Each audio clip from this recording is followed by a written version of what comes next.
ఈ నెల 26న ప్రపంచ జానపద దినోత్సవం సందర్భంగా రేగొండ మండల కేంద్రంలో తెలంగాణ ఉద్యమ జానపద జాతర కార్యక్రమాన్ని నిర్వహిస్తున్నట్లు జానపద కళాకారులు వెల్లడించారు.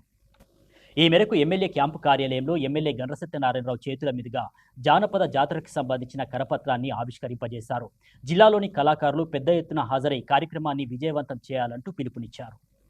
అందరికీ జయశంకర్ భూపాలపల్లి జిల్లా కళాకారులందరికీ కళాభివందనాలు. ఈ నెల 26వ తారీఖు నాడు మన జయశంకర్ భూపాలపల్లి జిల్లాలోని రేగొండ మండల కేంద్రంలో తెలంగాణ ఉద్యమ జానపద జాతర కార్యక్రమానికి జిల్లాలో ఉన్న ప్రతి ఒక్కరు కళాకారులు తరలిరావాలని అందరినీ పేరు పేరున ఆహ్వానిస్తూ ఈరోజు గౌరవ ఎమ్మెల్యే గారిచే మరి పోస్టావిష్కరణ కూడా చేపట్టడం జరిగింది.